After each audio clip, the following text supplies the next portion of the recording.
जो भी आएंगे। अच्छा, आपको ये डेटाबेस, किसी को पता है डेटाबेस क्या होता है, क्यों पढ़ते हैं? कोई बता सकता है? किसी को पता हाँ है, जी कुछ सर। आइडिया? सर, कंपनी का डेटा स्टोर करने के लिए, हाँ। कंपनी का डेटा स्टोर करने के लिए माइट भी। अच्छा, तो वो तो हम एक्सेल में, अच्छा ये बताइए, जो डेटा में स्टोर करना है वो चीज़ हम तो एक्सेल वगैरह में या वर्ड में या फाइल सिस्टम में भी तो स्टोर कर सकते हैं ना। डेटाबेस ही क्यों यूज करते हैं? सर सर इसमें सिक्योर्ड वे डेटाबेस में में सिक्योर होता है। हाँ। सर इसमें सिक्योर्ड वे में स्टोर होता है।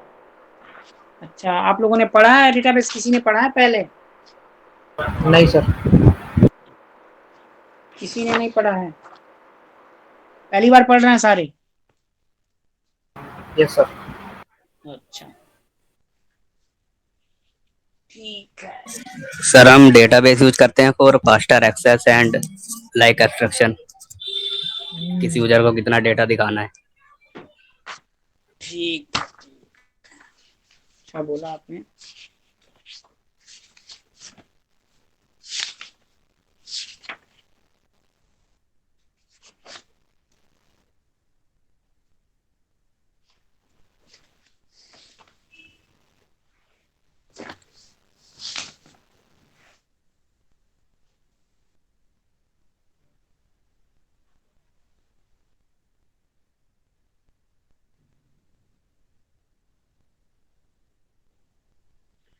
अच्छा, सबसे पहले डेटाबेस का डेफिनेशन जान लीजिए। डेटाबेस का फुल फॉर्म, डीबीएमएस का फुल फॉर्म क्या होता है? Database management system. ठीक है ना। अगर हमें कहा जाए कि डेफिनेशन बताइए डेटाबेस का, तो क्या होगा? मैं पहले ही बता देता हूँ। मैं अभी नोट्स, जो जो इंपॉर्टेंट चीज़ें होंगी सबके नोट्स लिखवाऊंगा, आप लिख लेना। फिर बाद में मत कहना कि मुझे नोट्स शेयर कर दो, मैं शेयर नहीं करूँगा। जिसको लिखना है अभी लिख लेगा, बकायदा। नहीं समझ में आए 10 बार पूछिएगा, मैं बता दूंगा। ठीक है, कोई भी हिचकिचाएगा ओके नहीं। सर। जितनी बार समझना हो ओके सर। मुझसे बोलना, मैं समझाऊंगा। और ना समझ में आए तो पूछ लेना। ठीक है, नहीं तो आगे किसी दिन मैं भी पूछता हूँ। आप लोग फिजिकल तो अभी नहीं क्लास हो रही है, फिजिकली क्लास होती तो मैं हर 5 दिन 6 दिन पे ना टेस्ट लेता हूँ। लेकिन अभी तो पॉसिबल नहीं है, लेकिन पूछ सकता हूँ मैं किसी से। ये चीज़ ध्यान रखना, तो उसी हिसाब से पढ़ना है, मेरी क्लास में ओके आना। सर। चलिए, तो सबसे पहले डेफिनेशन क्या होती है डेटाबेस की, क्या हो सकती है? लिख लो पहले, डेफिनेशन लिखो। Data, DBMS stands for database management system, सबको पता चल गया होगा। ठीक है ना। DBMS is the collection of interrelated data. DBMS is the collection of interrelated data. DBMS is the collection of interrelated data of any object or enterprise. Any object or enterprise.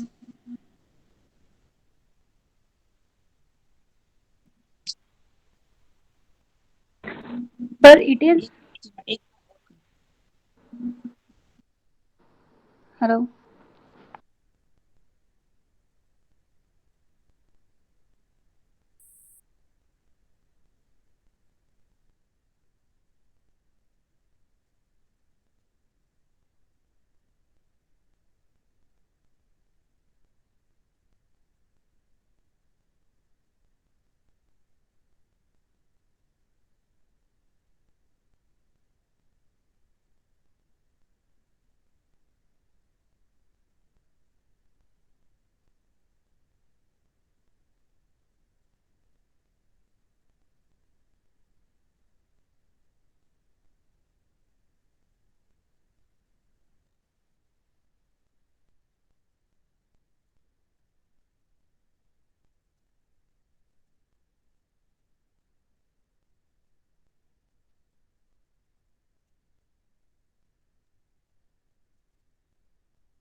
Hello. भाई sir तो class से गायब हो गए। तो class कौन लेगा अभी? आ रहे हैं रुक जाओ यार, आ रहे हैं सर। ठीक ठीक। कॉलिंग तो भेजिए।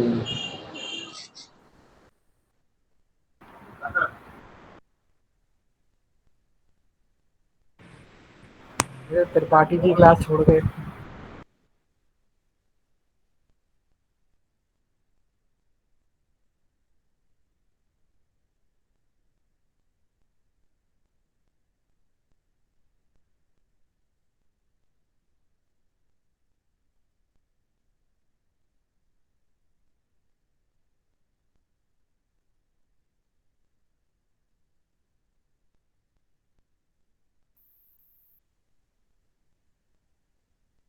हेलो, जी सर। Yes sir. मेरी आवाज आ रही है? चलिए डेफिनेशन लिखिए। DBMS is the collection of interrelated data of any object और enterprise. DBMS is the collection of interrelated data of any object or enterprise and a set of programs and a set of programs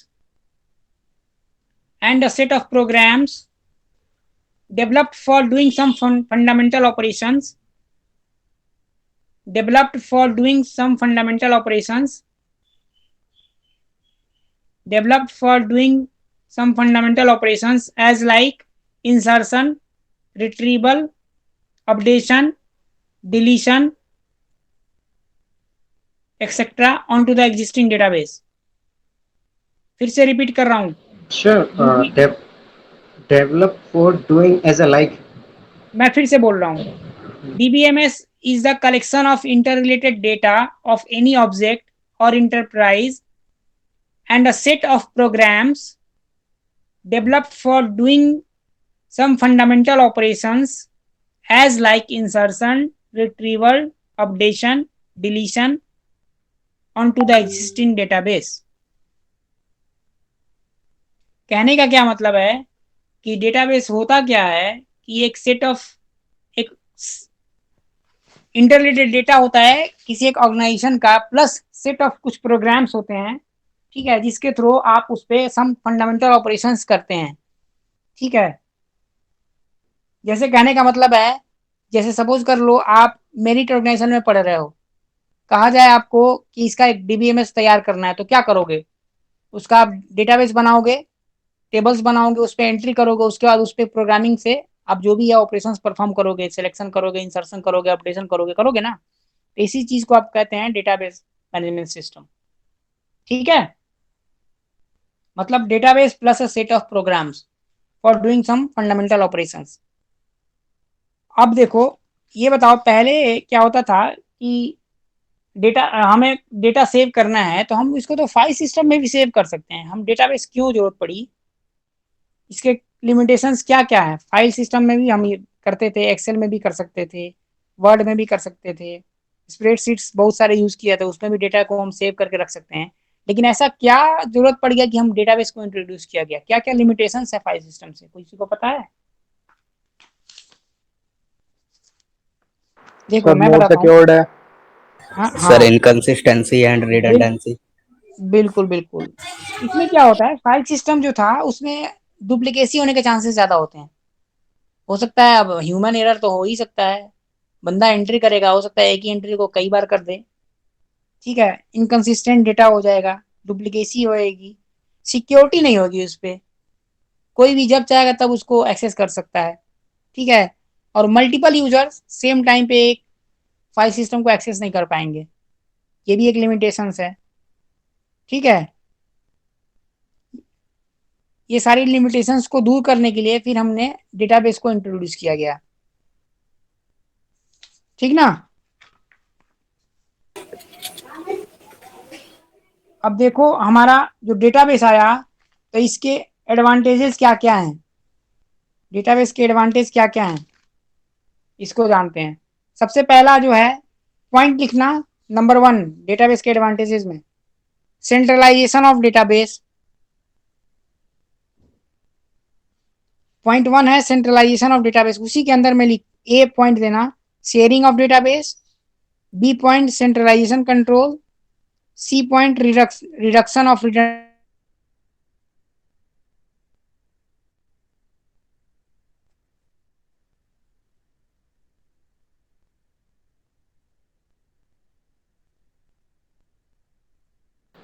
sir आपकी voice cut रही है। दूसरा point है security and integrity. दूसरा point है security and integrity. Third point है data independence.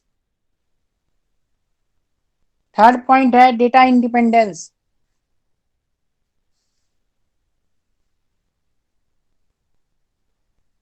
Fourth point है faithfulness. Fifth point है सिंप्लिसिटी। सर फोर्थ क्या है? सिंप्लिसिटी।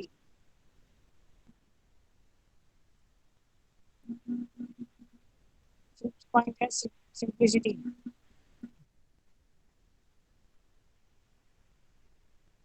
सर वॉइस ब्रेक हो रही है सर बहुत ज्यादा आपकी।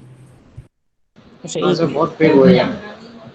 मैं फिर से मैं बता रहा हूँ। फर्स्ट पॉइंट है सेंट्रलाइजेशन ऑफ डेटाबेस। इसके अंदर में ए पॉइंट है शेयरिंग ऑफ डेटाबेस, बी है सेंट्रलाइजेशन कंट्रोल, सी है रिडक्शन ऑफ रिडंडेंसी। फिर सेकंड पॉइंट है हमारा security and integrity. Third point है डेटा इंडिपेंडेंस। फोर्थ पॉइंट है फेथफुलनेस। फिफ्थ पॉइंट है सिंप्लिसिटी। ठीक है, सबने लिख लिया?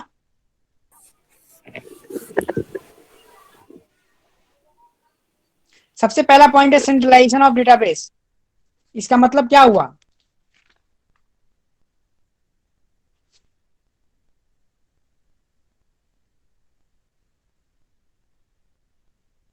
सर इसका मतलब ये हुआ कि सारे जितने भी नोट्स हैं वो पर्टिकुलरली एक एक करके एक्सेस कर सकते हैं डेटाबेस को। हाँ जी, सेंट्रलाइजेशन ऑफ डेटाबेस कहने का मतलब है हमने क्या किया, फाइल सिस्टम में ऐसा नहीं हो सकता था। अगर मान लो मैंने किसी फाइल में फाइलिंग करके एक जगह फाइल रख दी है, अगर मैं कहूँ एक ही टाइम पे मैं 5 बंदों को कहूँ कि जाओ इस फाइल को उठाओ, और पांचों को मैंने कह दिया कि अलग अलग फाइलें रीड करके आपको उसका ये देना है, आपको रिपोर्ट करना है, तो क्या ये पॉसिबल है? नहीं है।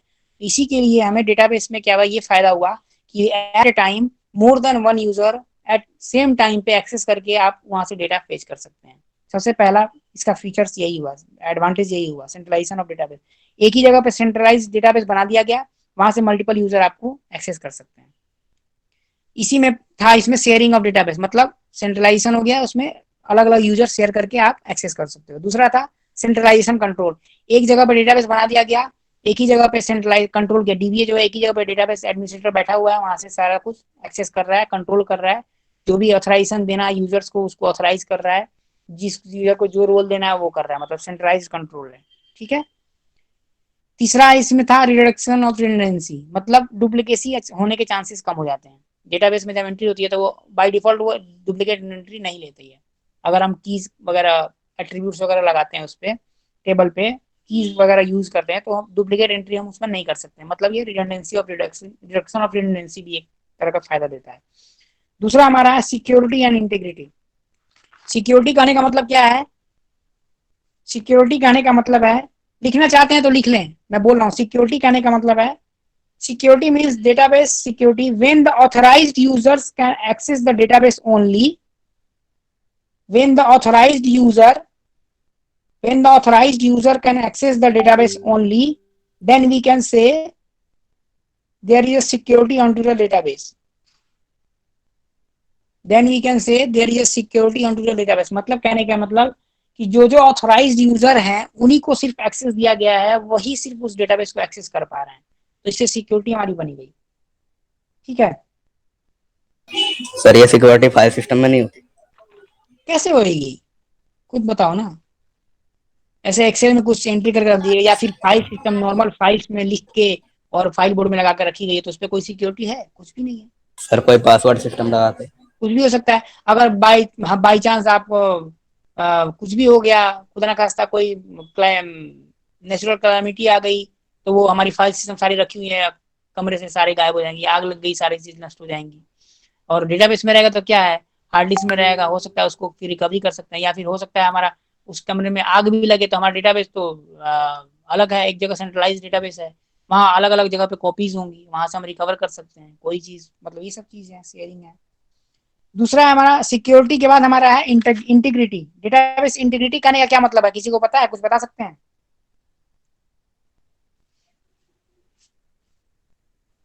देखिए डेटाबेस इंटीग्रिटी कहने का मतलब है कि व्हेन वी स्टोर, लिख लीजिएगा, लिखिए, when we store the accurate data, when we store the accurate data in the specified format, when we store the accurate data in the specified format and in the specified range, then it is called database integrity। कहने का मतलब है, मैं screen share कर रहा हूं,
देखिए integrity कहने का मतलब है कि एक्यूरेसी और कंसिस्टेंसी, दो चीज इसमें होती है। एक तो डेटा हमारा एक्यूरेट होना चाहिए, और एक जो कंसिस्टेंट, जो फॉर्मेट दिया गया उसी फॉर्मेट में डेटा होना चाहिए। जैसे कि एक एग्जांपल लेते हैं कि हमारा डेट ऑफ बर्थ है DOB, वो हमको फॉर्मेट में दिया गया है DDMMYYYY, DDMMYYYY। तो हम, इसका कहने का मतलब है कि हम डेट ऑफ बर्थ जो है इसमें एंट्री कर सकते हैं, इसी फॉर्मेट में एंट्री कर सकते हैं, DD में, MM में और YYYY में ही कर सकते हैं। अगर दूसरा किसी फॉर्मेट में आप अगर DOB एंट्री करोगे तो वो नहीं लेगा। इसी का मतलब है डेटाबेस, मतलब अगर सही आप एंट्री कर रहे हो, इसका मतलब है कि आप उसमें इंटीग्रिटी मेंटेन कर रहे हो डेटा में। ठीक है, अब हमारे पास डेटाबेस में कुछ टर्म्स आती हैं जिसको हमें जानना होगा। जैसे कि पहला है हमारा स्कीमा। स्कीमा क्या होता है पता है? नोट कर लीजिए स्कीमा। बोलूं? जी सर, बोलिए सर। हाँ, the overall design structure of the database, the overall design structure of the database, the overall design structure of the database is called schema of the database। ये सब कुछ points हैं, ये सब important है, ये आते हैं, इसलिए इसको लिख लीजिएगा सब। the overall design structure of the database is called schema of the database। जैसे हमारे पास ये स्कीमा है एम्प्लॉय, इसमें एम्प्लॉय नंबर है, एम्प्लॉय नेम है, डेट ऑफ बर्थ है, बेसिक पे है। ठीक है, ये हमारा एक ओवरऑल, एक मैंने इसके एक डिजाइन किया, जैसे कि यहाँ ऊपर देख रहे होंगे आप लोगों ने, इसमें हमने डिजाइन किया है। इसमें ये एम्प्लॉय नेम, ये एम्प्लॉय नंबर है, ये एम्प्लॉय नेम है, ये DOB है, ये बेसिक पे है। ठीक है, हाँ, मतलब सिंपल कहने का मतलब है डेटाबेस में जो आप टेबल बनाए हो ना, विदाउट डेटा, सिर्फ टेबल जो बनाया हो जिसका, वो इसी डिजाइन को हम स्कीमा कहते हैं बस। हाँ, स्ट्रक्चर को हम उसको स्कीमा कहते हैं। ठीक है, ठीक है। दूसरा है हमारा इंस्टेंस। इंस्टेंस क्या होता है? लिख लीजिए इंस्टेंस के बारे में। The collection of data stored under the specified schema, the collection of data stored under the specified schema at any moment of time is called instance of a database. The collection of data stored under the specified schema at any moment of time is called instance of the database. Is called instance of a database. मतलब क्या, ये हमने देखिए एक table बनाया है employ नाम का, उसमें हमने ये डेटा डाला है 1001 एम्प्लॉय नंबर है, यहाँ नेम है। तो इस ये जो घेरा गया देख रहे हैं ये डेटा, यही है इंस्टांस, इसको कहते हैं इंस्टांस। मतलब जो भी डेटा हम डाल रहे हैं ना एंट्री टेबल में, इसको हम इंस्टांस बोलते हैं। ठीक है, डेफिनेशन फिर से रिपीट करता हूं। The collection of data stored under the specified schema at any moment of time is called instance of the database. ठीक है, कोई प्रॉब्लम? No sir. ठीक है, नो सर। सर एक बार रिपीट करो। हाँ जो भी आपने बोला स्टोर हाँ, कलेक्शन डेटा रिपीट करो। मतलब कहने का मतलब मैंने एक टेबल बनाया था, तो मैंने बोला था उस टेबल के ओवरऑल डिजाइन को मैं स्कीमा कहता हूँ, और उसके अंदर मैंने अगर डेटा डाल दिया तो उस डेटा को हम इंस्टेंस बोलते हैं। ठीक है, ओके सर। Okay sir. ठीक है। अगला हमारा टॉपिक है डीबीएमएस यूजर्स। पता है किसी को डीबीएमएस यूजर कौन कौन से होते हैं? Database administrator.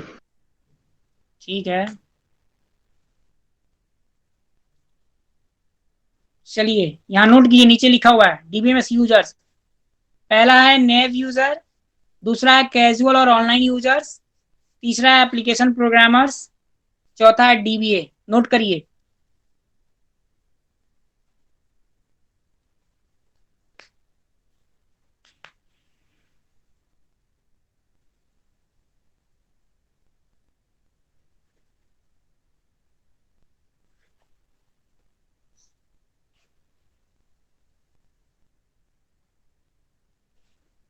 कर लिया?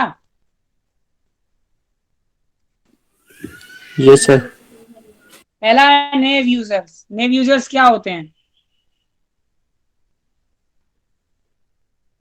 लिखिए, the users who have no any knowledge about the computer system, the users who have no any knowledge about the computer system and the DBMS,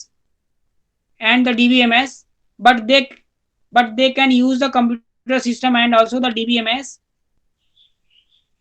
but they can use the computer system and DBMS at the external or view level, at the external or view level, at the external or view level. थोड़ा रह गया बीच में।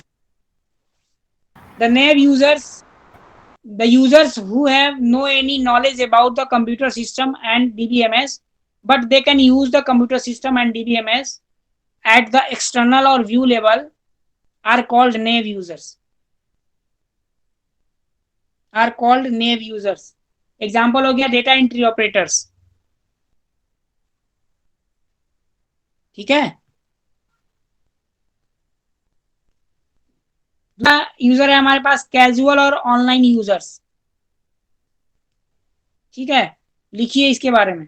The users who have some knowledge about the computer systems and DBMS also, the users who have some knowledge about the computer system and DBMS also, but they can use the computer system and DBMS at the logical or conceptual level, but they can use the computer system and DBMS at the logical or conceptual level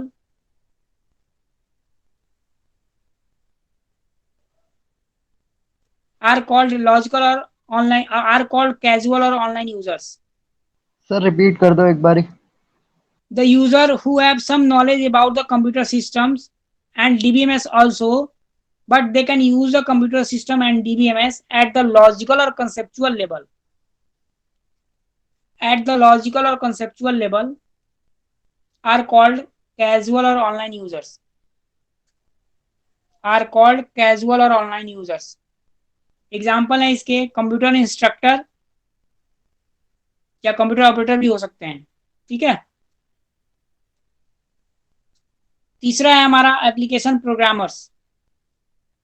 नाम से ही जैसे पता चलता है, application programmers, जो application programs को develop करते हैं। इसका डेफिनेशन लिखिए, the users who can develop the application programs, the users who can develop the application programs and uses the database at the conceptual level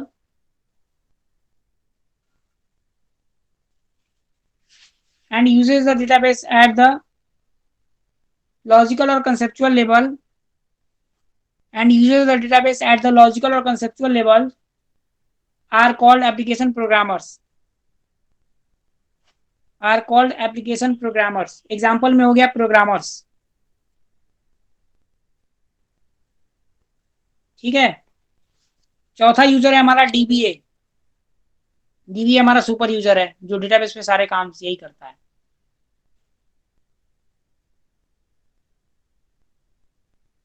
अब देखिए हमने जो ये लेवल बताया, डेटाबेस में हमारे 3 लेवल्स होते हैं।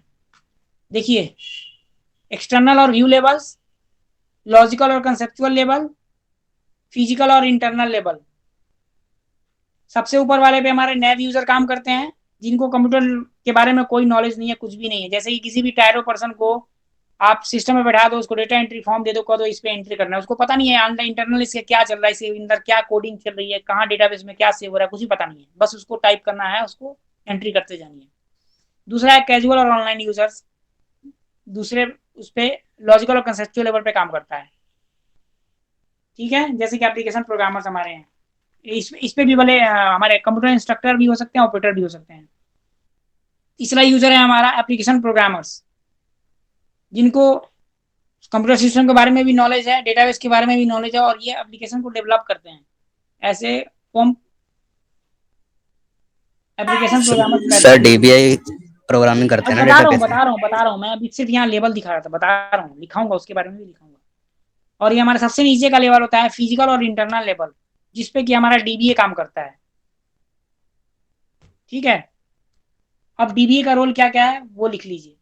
DBA stands for database administrator, पता है ना?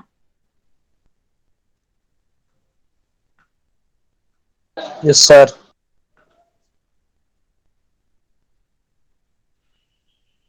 DBA is the super user of the DBMS.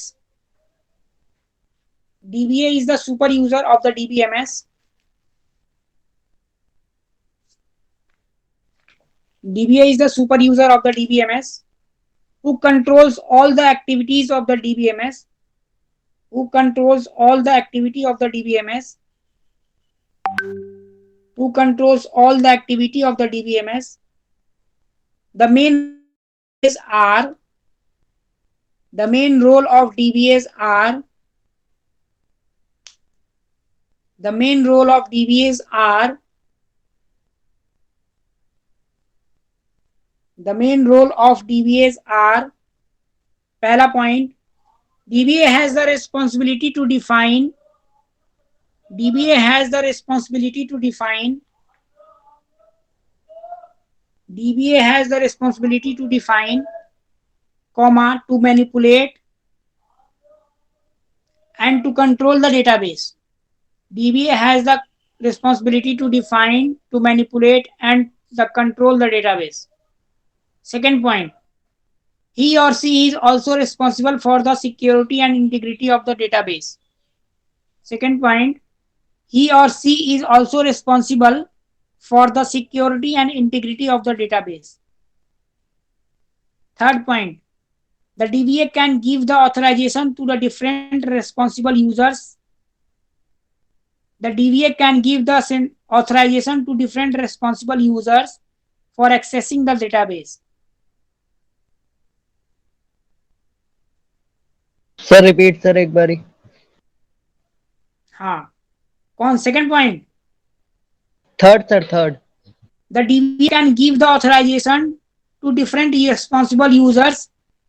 The DBA can give the authorization to different responsible users for accessing the database. Fourth point, he or she is also responsible for the database recovery. He or she is also responsible for the database recovery. He or she is also responsible for the database recovery. Fifth point, he or she is also the only users who can work at the physical or internal level. He or she is also the only user who can work at physical or internal level. Database में ये 3 level होते हैं, physical और internal level, logical और conceptual level, external level. तो dBA जो है सबसे नीचे वाले लेवल पे काम करता है और सिर्फ यही इस पे काम करता है. 6 point, he or she also maintains the database dictionary. He or she is also maintains the data dictionary.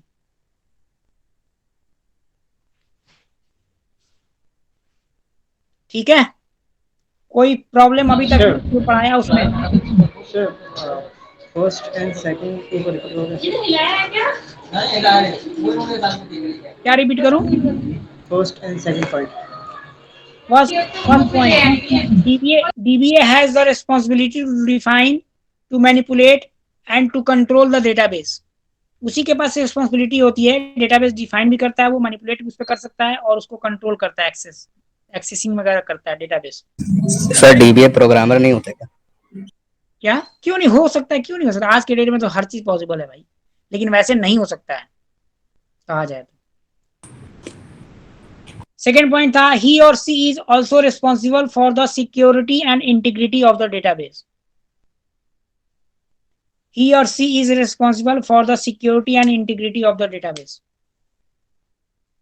Security and integrity मैंने उस पहले बताया है, उस चीज को भी मेंटेन करने की रिस्पॉन्सिबिलिटी डीबीए की ही होती है. ठीक है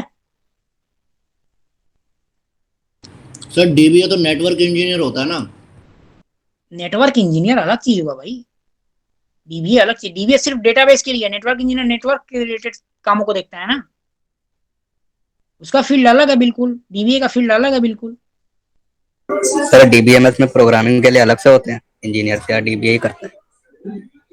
डीबीए देखिए, प्राइवेट ऑर्गेनाइजेशन में तो सब चीज के लिए अलग होते हैं, नेटवर्क देखने वाले नेटवर्क प्रोग्रामर अलग होते हैं, डीबीए डेटाबेस को हैंडल करने वाले मैनेजमेंट वाले अलग डीबीए होते हैं, उस पर डेटाबेस पे एक्सेसिंग करने के लिए उस पर डेटाबेस डेवलपर अलग होते हैं, प्रोग्रामर्स जो होते हैं वो फ्रंट एंड डिजाइन या कोडिंग करने के लिए प्रोग्रामर्स अलग होते हैं, हर चीज के लिए अलग अलग बंदे होते हैं. ठीक है ना? Okay sir. हर कोई डीबीए नहीं हो सकता है. डीबीए बनने के लिए फिर वो ओरेकल का या फिर एसक्यूएल सर्वर का सर्टिफिकेशन करना पड़ता है, वही बंदा डीबीए बन सकता है, हर कोई डीबीए नहीं बन सकता है. उसके लिए सारे डेटाबेस का इंटरनल सारे नॉलेज होना चाहिए उनको, हर जो कि किसी भी डेटाबेस पे कभी भी कोई भी प्रॉब्लम आ जाए तो उसकी एक्टिविटी को हैंडल कर सके, हर यूजर को एक्सेस कर सके, उसको हैंडल कर सके, उसको ऑथराइजेशन दे सके. बहुत सारी रिस्पॉन्सिबिलिटी होती है डीबीए को, आसान नहीं होता ये. ठीक है, अभी तक में कोई प्रॉब्लम? सबने लिख लिया? Yes sir. ठीक है, अगला हमारा पॉइंट टॉपिक है डेटा एब्स्ट्रैक्शन. डेटा एब्स्ट्रैक्शन क्या होता है, किसी को पता है कुछ? अच्छा सर अलग अलग यूजर्स को उनके नीड के अकॉर्डिंग उनका डेटा शो करना. हाँ जी, सी या सी प्लस प्लस पढ़ा होगा ना, उसमें एब्स्ट्रैक्शन पढ़ा होगा. सर आपकी आवाज कट रही है.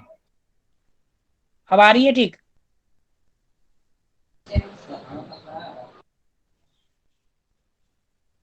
डेटा एब्स्ट्रैक्शन के बारे में लिखिए. The activity to hide the complexity of data storage. The activity to hide the complexity of data storage.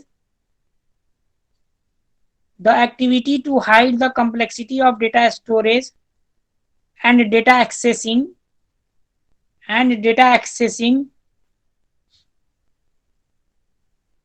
the activity to hide the complexity of data storage and data accessing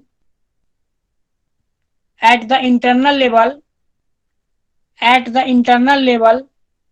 from the external level, at the internal level from the external level, is called data abstraction. Is called data abstraction. Data levels of data abstraction लिखिए, levels of data abstraction यहाँ देखिए सामने screen पे share हो रहा है। Levels of data abstraction 3 level होते हैं, फिजिकल और इंटरनल डेटा एब्स्ट्रैक्शन। ये फिजिकल और इंटरनल ये लेवल्स हैं। इसके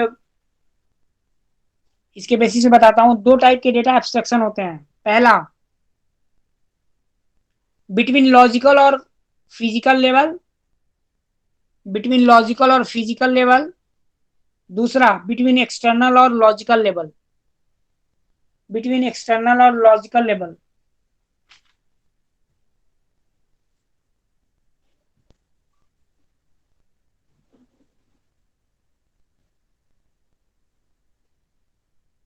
सर ये मतलब लेवल्स का कहने क्या का मतलब है, एक बार समझाएंगे? मतलब कहने का ये है, यहाँ फिगर पे देखिए, यहाँ फिगर पे देखिए,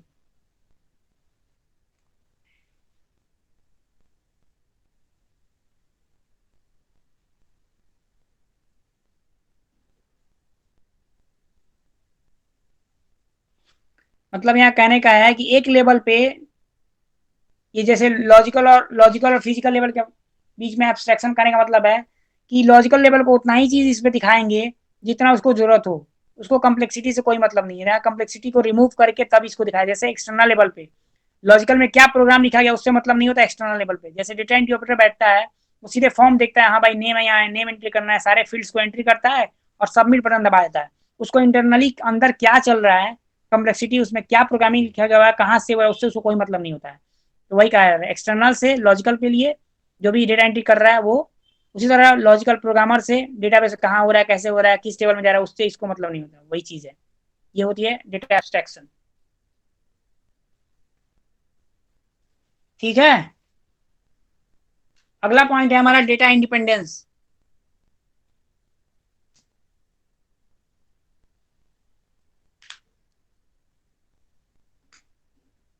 डेटा इंडिपेंडेंस लिखिए।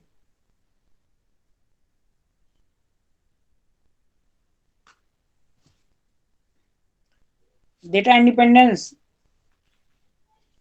the ability data independence is the ability to change the schema of the database.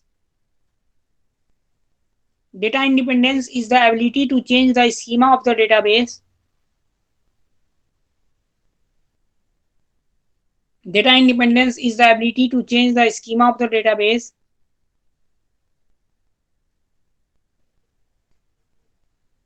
at one level without affecting the same database, without affecting the same database application, without affecting the same database application at its just higher level, at its just higher level, at its just higher level.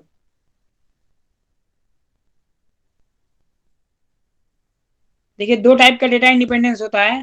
पहला physical और internal data independence, physical और internal data independence.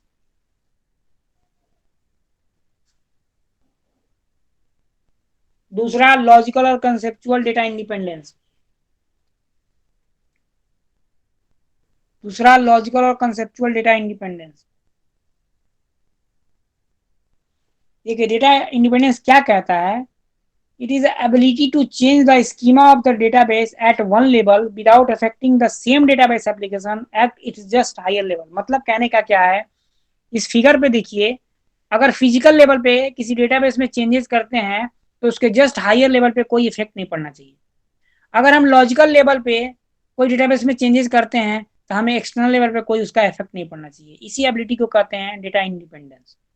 ठीक है, ये 2 तरह का होता है, फिजिकल और इंटरनल, और दूसरा लॉजिकल और कंसेप्चुअल। पहला फिजिकल डेटा इंडिपेंडेंस के बारे में लिखिए। फिजिकल डेटा इंडिपेंडेंस,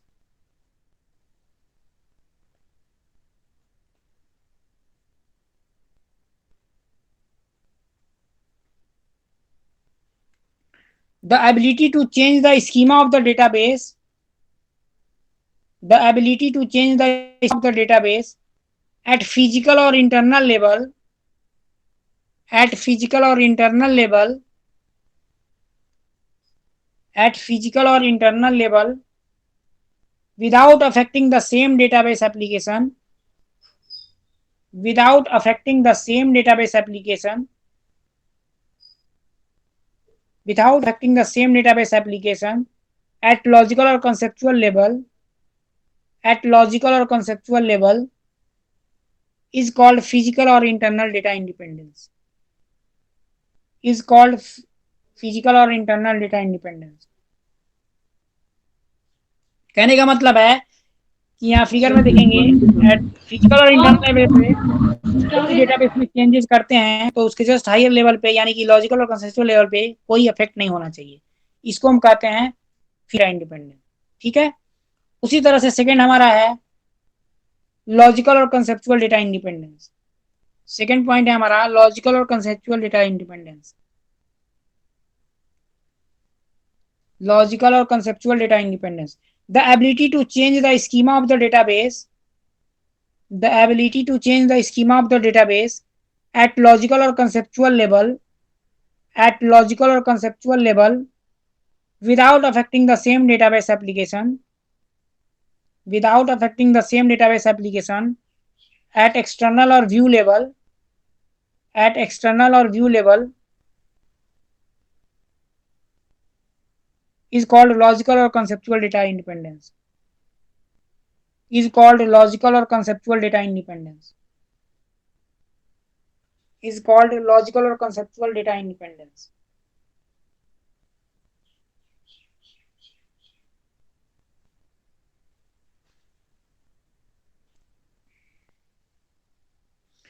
फिर से रिपीट करता हूं, the ability to change the schema of the database at logical और conceptual level without affecting the same database application at external और view level is called logical और कंसेप्चुअल डेटा इंडिपेंडेंस।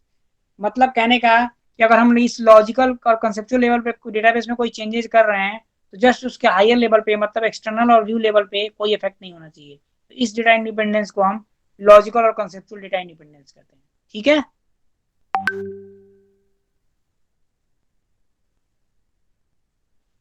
ठीक है, चलिए यस सर। अब आगे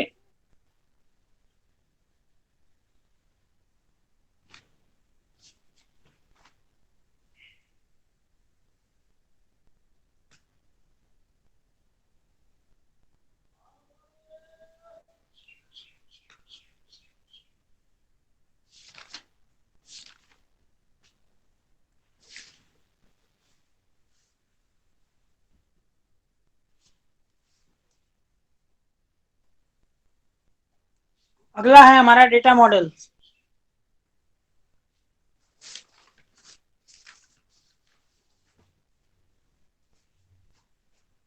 अगला topic है हमारा डेटा मॉडल्स।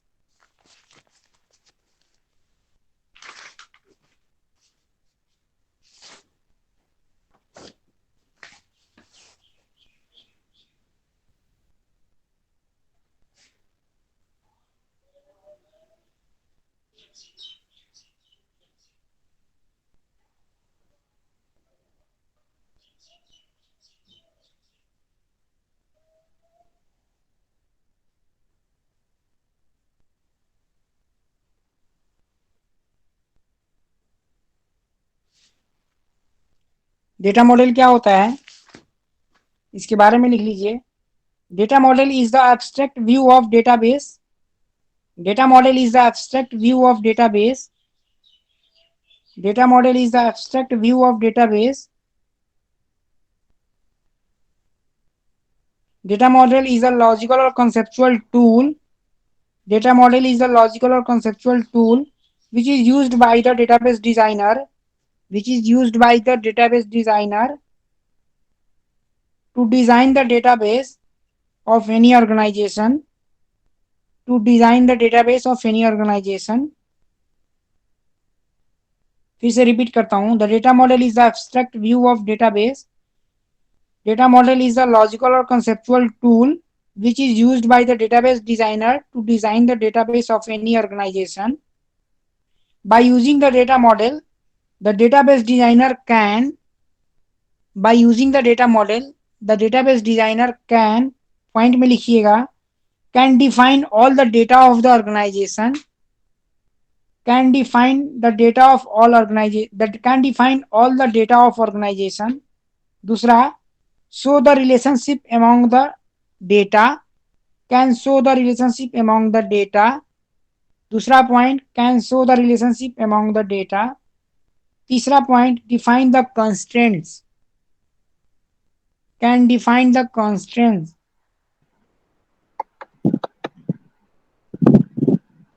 फिर से बोलता हूं, by using the data model, the database designer can, first point, can define all the data of the organization.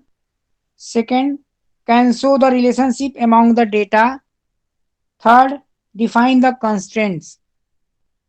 यहाँ स्क्रीन पे देखेंगे, यहाँ डेटा मॉडल 3 टाइप्स के होते हैं: object based logical data model, record based logical data model and physical based logical data model. 3 types of data models होते हैं, ठीक है। पहले में object based logical data model में हमारा एग्जांपल है ER models, infological models, binary models.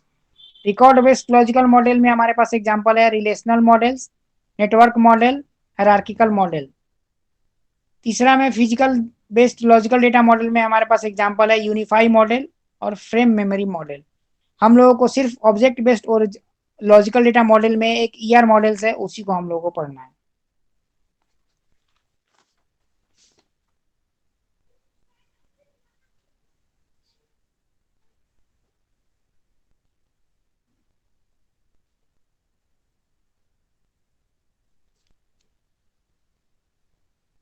Object based, पहला object based logical data model, definition लिखेंगे, the data model which is used to design the databases, the data model which is used to design the database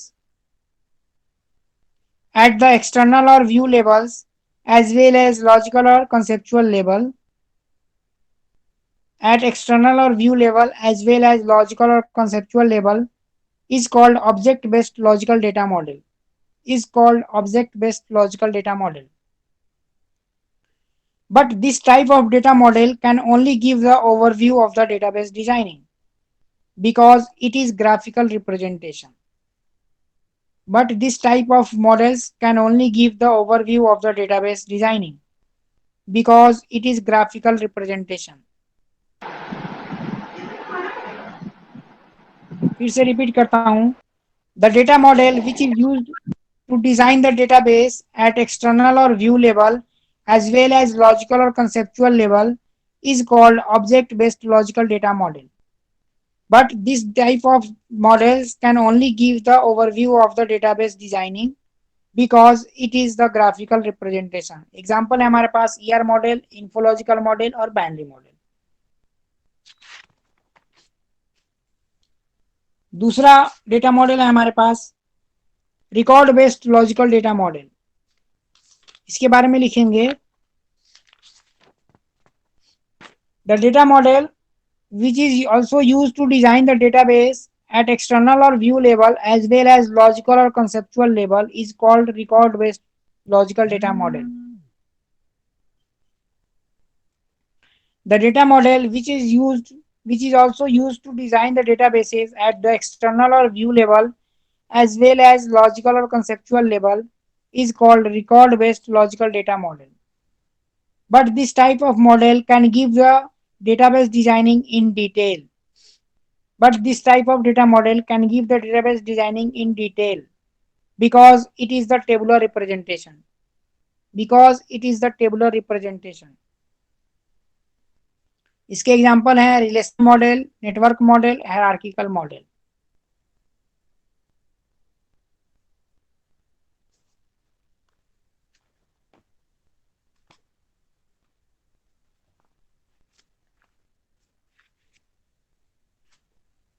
तीसरा model है हमारे पास physical data model. The data model which is used to design the databases at physical और internal level is called physical data model. The data model which is used to design the databases at the physical or internal level is called physical data model. फिर से repeat करता हूँ, the data model which is use to design the databases at the physical और internal level is called physical data model. Example है unify model, frame memory model.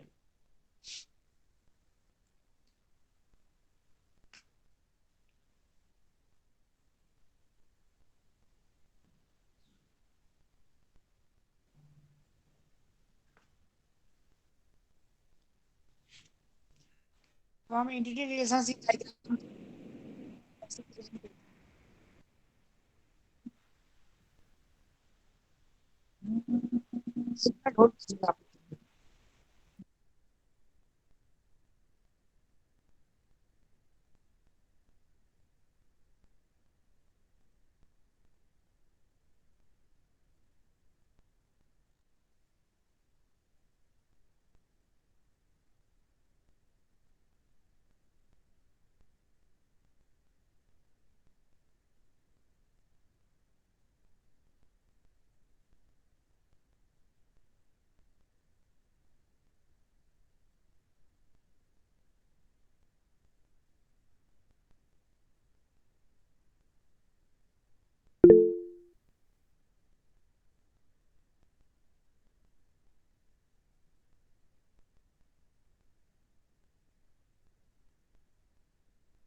हाँ जी, entity relationship model सबसे हमें यही एक पढ़ना है डेटा मॉडल में, ठीक है। ईआर डायग्राम के बारे में लिखना चाहें तो लिख लें। It is one of the example of the object based logical data model. It is one example of object based logical data model. Second point, it is used to design the database.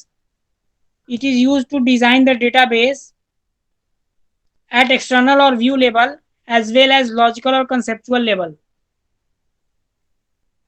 It is used to design the database at logical or at external or view level as well as logical or conceptual level.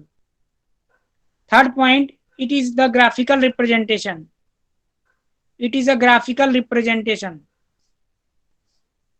Fourth point, it can give only the overview of the database. It can give only the overview of the database. अब हम इसमें जानते हैं, इसमें कुछ points होते हैं, terms होते हैं जो कि हम यूज करते हैं। सबसे पहला है हमारा entity.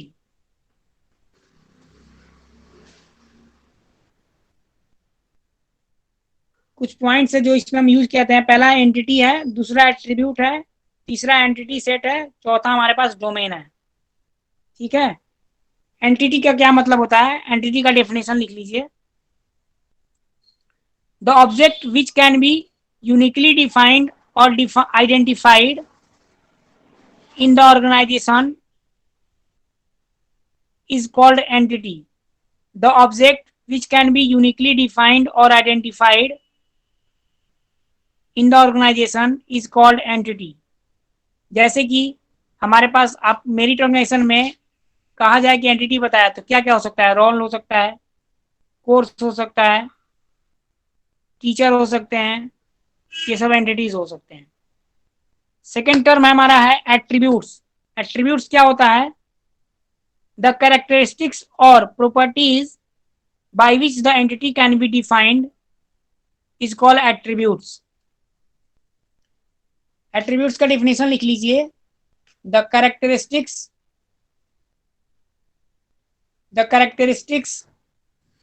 or properties by which the entity can be defined is called attributes. जैसे कि ये स्टूडेंट स्क्रीन पे देख रहे हैं, जैसा कि हमारे पास एक स्टूडेंट एंटिटी है, उसके एट्रीब्यूट्स क्या क्या हो सकते हैं, role, name, course, address, fee, date of birth. आपके अकॉर्डिंग जितना भी कुछ हो सकता है एट्रीब्यूट आप डाल सकते हैं, आपकी मर्जी है, एट्रीब्यूट कुछ भी हो सकते हैं। फिर से रिपीट कर रहा हूं, द कैरेक्टरिस्टिक्स और properties by which the entity can be defined is called attributes. तीसरा पॉइंट है entity set. The set of same type of entities is called entity set. The definition लिखिएगा, the set of same type of entities is called entity set, ठीक है। चौथा हमारा point था domain. Domain क्या होता है, जैसे हमारे पास एक कैरेक्टरिस्टिक्स है रोल, रोल के अंदर क्या क्या पॉसिबल वैल्यूज हो सकते हैं, 1 to लेके समथिंग n तक हो सकती है। कोर्स है हमारे पास एक एट्रीब्यूट, उसके क्या क्या पॉसिबल वैल्यूज हो सकते हैं, वो कोर्स बीसीए भी हो सकता है, एमसीए भी हो सकता है, बीटेक भी हो सकता है, एमटेक भी हो सकता है, ये सब पॉसिबल वैल्यूज हैं कोर्स के। तो इसके डेफिनेशन लिखिएगा डोमेन के, the set of all the possible values, the set of all the possible values of the attribute, the set of all the possible values of the attribute is called domain of that attribute, is called domain of that attribute. फिर से बोल रहा हूं, the set of all the possible values of the attribute is called domain of that attribute. Example जैसे ये role है, screen पे दिख रहा है आप लोगों को, उसके पॉसिबल वैल्यूज हैं, कोर्स है उसके पॉसिबल वैल्यूज हैं। इसको नोट कर लीजिए, फिर मैं आगे बताता हूं।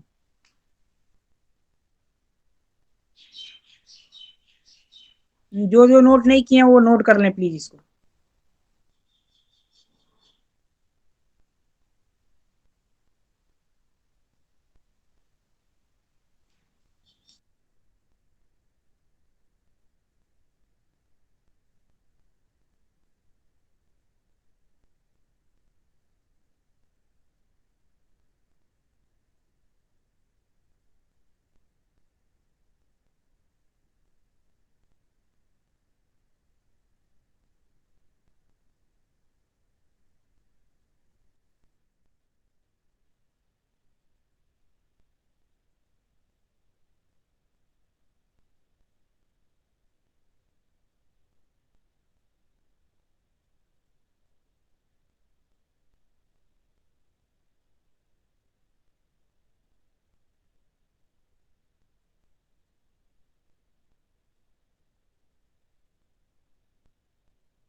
नोट कर लिया। अब आगे आते हैं, एंटिटी रिलेशनशिप डायग्राम डिजाइन कैसे करते हैं। यह डायग्राम बनाने के लिए उसमें हम कुछ सिंबल्स हैं जो यूज करते हैं हम लोग, ठीक है। उसमें पहला है रेक्टेंगल, ये एंटिटी सेट को डिफाइन करने के लिए रेक्टेंगल यूज करते हैं। यह इक्लिप्स, इसमें एंटिटी के सारे एट्रीब्यूट्स को शो किया जाता है। उसके बाद ये डायमंड यूज करते हैं, जो भी है रिलेशनशिप, एंटिटीज के बीच में जो भी रिलेशनशिप होगा उसको एस्टेब्लिश करने के लिए यूज करते हैं। और चौथा है हमारे पास स्ट्रेट लाइन, जो कनेक्टिंग लाइन को कनेक्ट करता है, कनेक्टिविटी के लिए यूज करते हैं।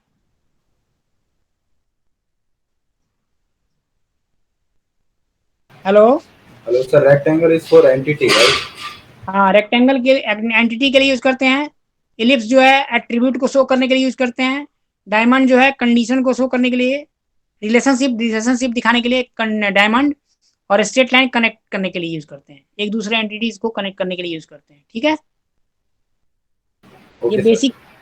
बेसिक सिंबल्स हैं जो इसमें यूज किया जाता है ये डायग्राम में, ठीक है। अब एक क्वेश्चन बोलता हूं, लिखिए क्वेश्चन।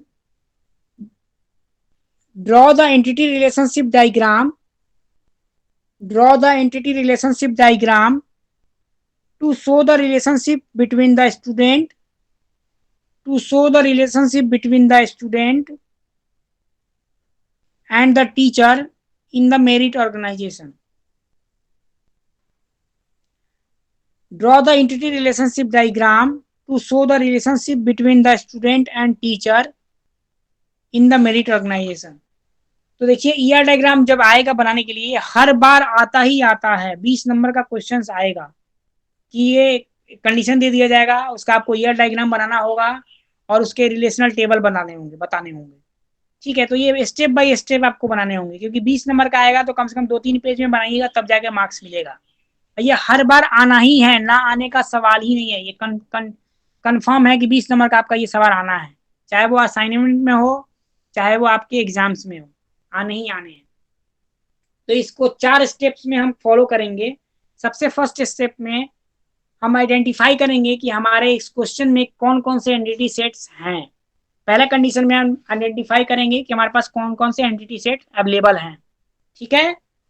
दूसरे स्टेप में हम उस एंटिटीज के एट्रीब्यूट्स को डिसाइड करेंगे कि हमारे पास जो भी एट्रीब्यूट एंटिटी हैं उनके क्या क्या एट्रीब्यूट्स, पॉसिबल एट्रीब्यूट्स हो सकते हैं।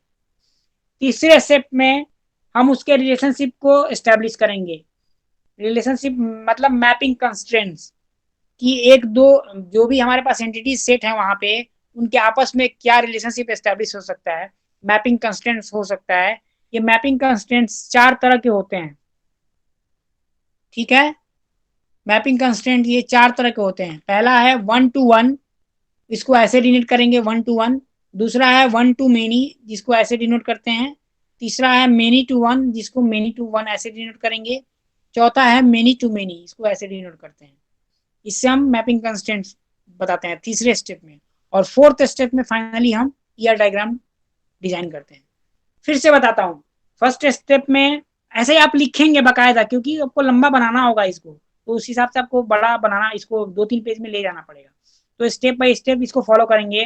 फर्स्ट स्टेप में लिखेंगे कि identify and make the list of all the possible entity sets, और उसको डिजाइन करेंगे।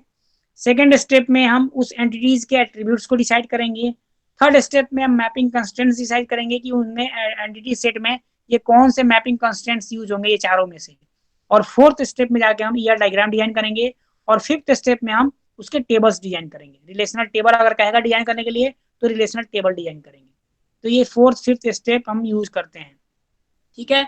तो पहला हमारा क्वेश्चन था कि draw the entity relationship diagram to show the relationship between the student and the teacher in the merit organisation. तो पहले हम यहाँ डिसाइड करेंगे पहले स्टेप में कि हमारे पास एंटिटी सेट कौन कौन से हैं।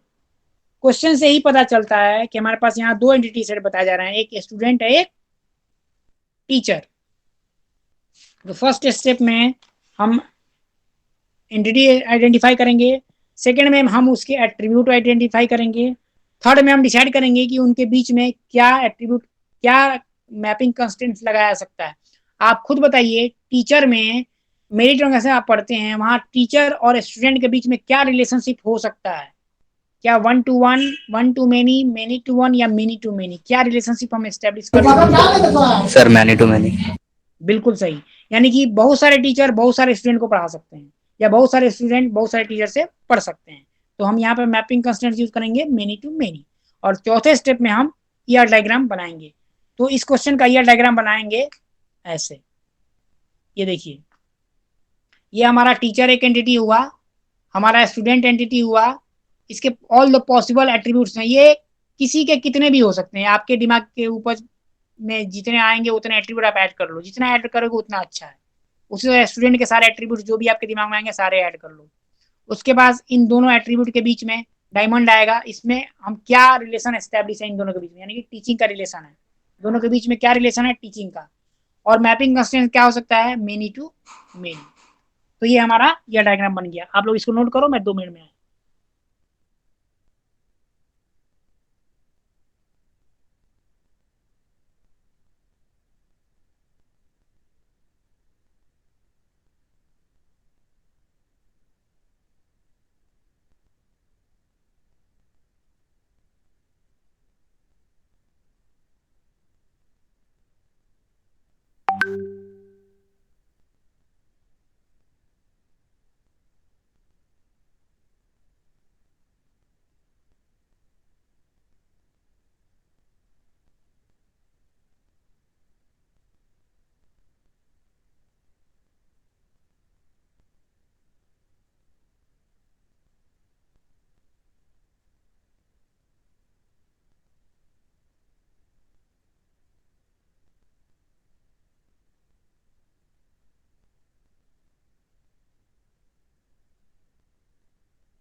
सारे लोग नोट कर लो।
क्लास ओवर हुई क्या?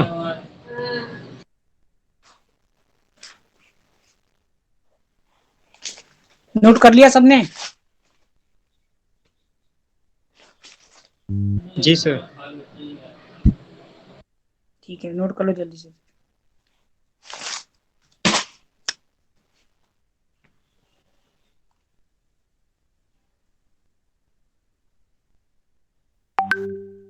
चलिए कुछ क्वेश्चंस बोल रहा हूँ, नोट कर लीजिए जरा।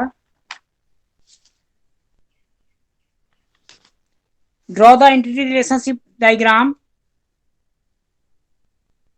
to show the relationship between customer and item, to show the relationship between customer and item in the Agarwal sweets, जो भी है, एक ये डायग्राम बनाना है। रिलेशनशिप शो करना है आइटम और कस्टमर के बीच में, किसी भी स्वीट्स कॉर्नर के बीच में, ठीक है। दूसरा question, design the interrelationship diagram to show the relationship between doctor and patient only. Draw the interrelationship diagram to show the relationship between doctor and the patient only for the operation in any nursing home or hospital, and also create the table, that is relational database, फिर से बोल रहा हूं, design the ER diagram to show the relationship between doctor and patient only for the operation in any nursing home or hospital, and also design the relational database.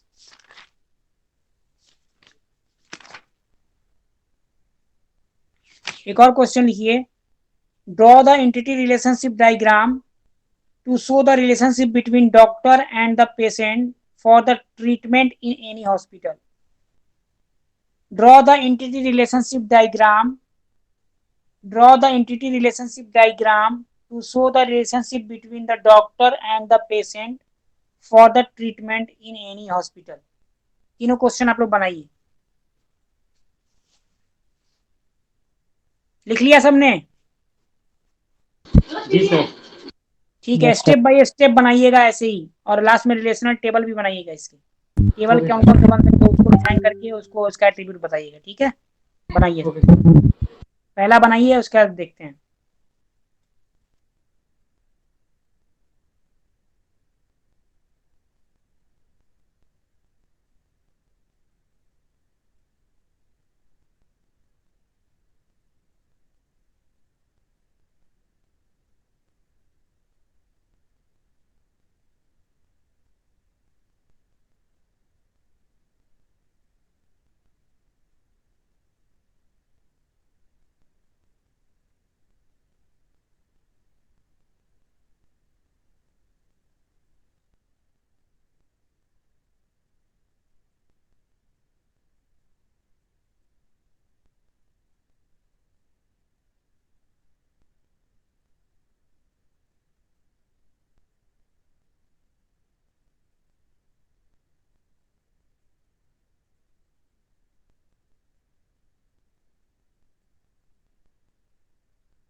Hello, पहला पहला हुआ किसी का?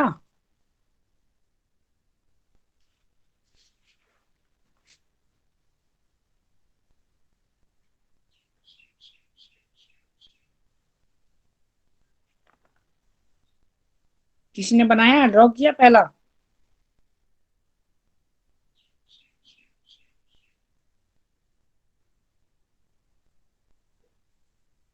किसी ने नहीं किया?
हेलो, कर लिया क्वेश्चन किसी ने?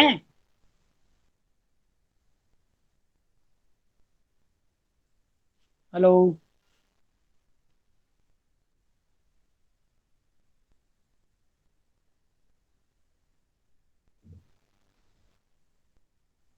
हेलो। सर नेटवर्क इशू है, बहुत टूट रहा है मेरा। हाँ, नेटवर्क ठीक तो है, आवाज आ रही है ना आपको? हेलो। आ रही है सर, आ रही है। हाँ, क्वेश्चन कर लिया?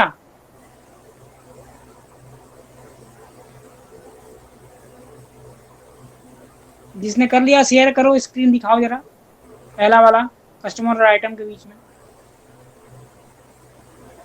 किसी ने किया हो तो शेयर कर दें प्लीज प्लीज। Hello sir. हाँ जी। सर मैं ट्राई कर रहा हूँ, आप देख सकते हो ठीक है, कैसे है। पहले कर लो, पहले बना लो, फर्स्ट वाला बना के जिसने कर लिया वो शेयर करके दिखाना जरा, ठीक है?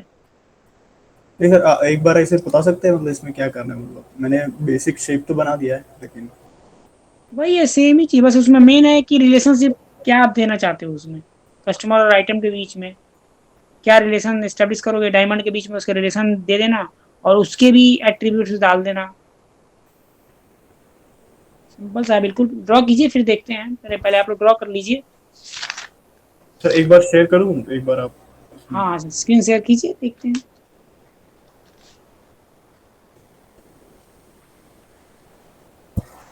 सर दिख रहा है? हाँ हाँ, आ रहा है, आने दीजिए। ये आप किस में बना रहे हो? सर ये गूगल डॉक्स का ड्राइंग वाला ऐप है। उसमें बना रहे हो आप? ठीक है।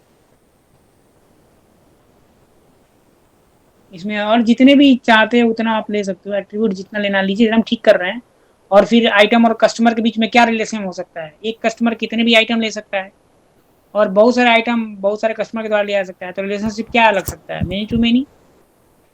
हाँ, मिनट टू ठीक है। मिनट। हाँ, और इसके बीच में डायमंड में क्या क्या कंडीशन हो सकता है, एक कस्टमर आइटम को क्या करेगा? Buy and sell, buy and sell. हाँ, परचेज, रिलेशन में दे दीजिए डायमंड में परचेज। और परचेज। फिर और इस परचेज के भी एट्रीब्यूट दे दीजिए, जो भी होगा purchase, purchase item name, item number, item product ID, जो भी चीज़ है ना, इसका भी एट्रीब्यूट डिवाइड कर दीजिए। और ये देखिए, ऐसे इतना सटा सटा के मत लिखिए, दूर दूर करिए, एलिप्स को अलग अलग बनाइए और इसको लाइन से कनेक्ट कीजिए, इसमें ऐसे सटा के मत रखिए, ऐसे नहीं रखते। सर इसमें आइटम्स में ब्रांड आ जाएगा है ना? हाँ हाँ, जो कुछ भी जितना, देखिए ब्रांड हर हो गया, किसी का रेट अपना हो अपना गया। माइंड होता है। जी जी हर जी। किसी का अपना माइंड होता है, जिस किसी के लिए जो एट्रीब्यूट दिमाग में आता है सारे एट्रीब्यूट ऐड कर सकते हो। ठीक है इसको सर। नीचे ड्रॉ करो बाबू, इसको नीचे ड्रॉ करिए आप आशीष, इसको हाँ नीचे करिए और उसको कनेक्ट कीजिए एरो से, उससे लाइन से सारे एट्रीब्यूट्स को। आईडी नेम कॉस्ट सबको भी अलग अलग करके उनको लाइन से ज्वाइन करना पड़ेगा। हाँ, अलग अलग नीचे की, उससे सटा के मत रखिए अलग, हाँ उसके बाद उसको ड्रॉ लाइन से कनेक्ट कर लीजिए सब। सही तरीका वो होता है। हाँ, बिल्कुल सही है। मैं 2 क्वेश्चन और देता हूँ, आप लोग लिख लीजिए, फिर नेक्स्ट क्लास में कल मिलेंगे, ठीक है? एक और जी लिखिए, बोल दीजिए sir. Design the ER diagram to show the relationship among customer account and branch for any ABC company. Design the ER diagram to show the relationship among customer account and branch for the ABC company, कोई भी company, ठीक है?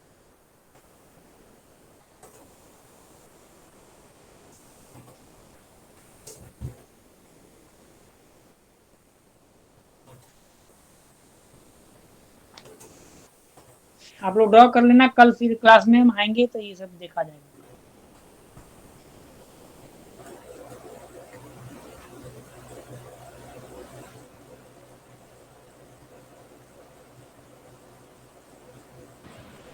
Okay, sir. Sir, what about the attendance? आप बोल रहे थे कि हमारे नाम। वो आप लोगों ने चैट पे डाल दिया था ना सबने? हाँ, चैट पे डाल तो दिया था, बट स्टार्टिंग में आपने बोला था कि आपके पास वो लिस्ट में नाम नहीं है। देखिए, जिसके जिसके मेरे पास नाम है लिस्ट में, मैं उन्हीं के अटेंडेंस डाल सकता हूँ, बाकी आप लोग अपना कंफ्यूजन दूर कर लें। अच्छा ये बताइए कि आप लोग MCA 2 के हैं ना, जिनके नाम नहीं थे इसमें? जी sir, MCA second semester. Yes sir. तो आप लोग एक बार रहीम सर से कांटेक्ट जरूर कर लीजिएगा, क्योंकि मेरे पास आप लोगों की लिस्ट में नाम नहीं है। NSIC से जो भी ट्रांसफर आए हैं उनके नाम इसमें नहीं है लिस्ट में।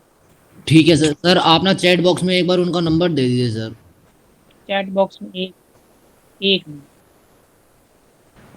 हाँ बोलिए, कोई प्रॉब्लम? सर वो तो हमारा तो मेरिट में ही था, हम ट्रांसफर नहीं हुआ है हमारा NSIC से, हमारा तो मेरिट ही था तो बस जिसका इसीलिए। होगा वो तो होगा, जिनका होगा। हाँ अच्छा, मैं एक काम करता हूँ आप लोगों को। मेरी बात, यहाँ कितने लोग तो भाग भी गए। हाँ मैं ऊपर से मैं एक बार नाम, मैं सबके नाम एक बार रिपीट करता हूँ, जिनके होंगे अपना समझ लीजिएगा, ठीक है? चंदन कुमार, मोहम्मद सीजान, विशाल कुमार, राघव झा, कृष्णा चंद्र, गुरप्रीत, करण, पंकज, अंश सर सर कृष्णा चंद्र लोहानी है कि सिर्फ कृष्णा चंद्र है? लोहानी, ठीक है सर।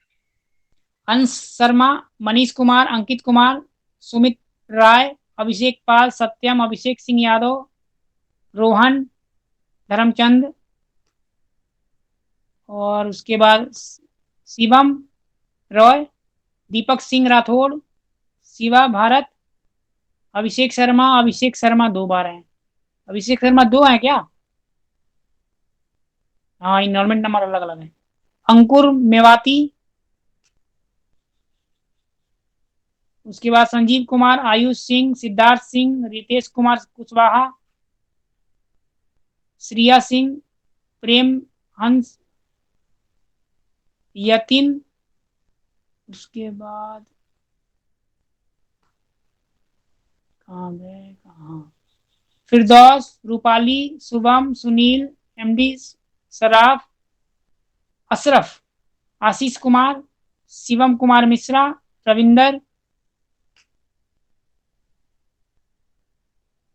उसके बाद सूरज प्रसाद, शुभम पाठक, अजीत, मनोज टोपो, आकाश कुमार मौर्य, तिलक लेंका, दीपक कुमार, गौरव राय, अभिनव पनवार, आशीष S, ध्रुव कुमार,